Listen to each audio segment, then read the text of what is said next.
বনলতা সেন, জীবনানন্দ দাশ। হাজার বছর ধরে আমি পথ হাঁটিতেছি পৃথিবীর পথে, সিংহল সমুদ্র থেকে নিশীথের অন্ধকারে মালয় সাগরে। অনেক ঘুরেছি আমি বিম্বিসার অশোকের ধূসর জগতে।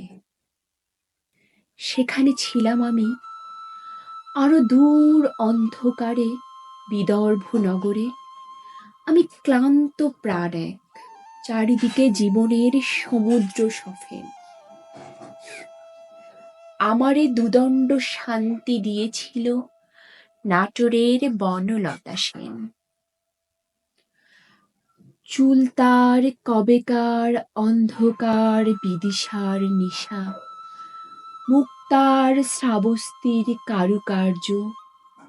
অতি দূর সমুদ্রের পর হাল ভেঙে যে নাবিক হারায়েছে দিশা।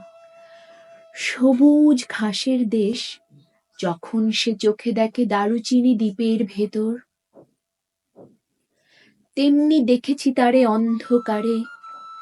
বলেছে সে, এতদিন কোথায় ছিলেন? পাখির নীড়ের মতো চোখ তুলে নাটোরের বনলতা সেন। সমস্ত দিনের শেষে শিশিরের শব্দের মতন সন্ধ্যা আসে, ডানার রৌদ্রের গন্ধ মুছে ফেলেছি। পৃথিবীর সব রং নিভে গেলে পাণ্ডুলিপি করে আয়োজন। তখন গল্পের তরে জোনাকির রঙে ঝিলমিল। সব পাখি ঘরে আসে, সব নদী ঘুরায় এ জীবনের সব লেনদেন।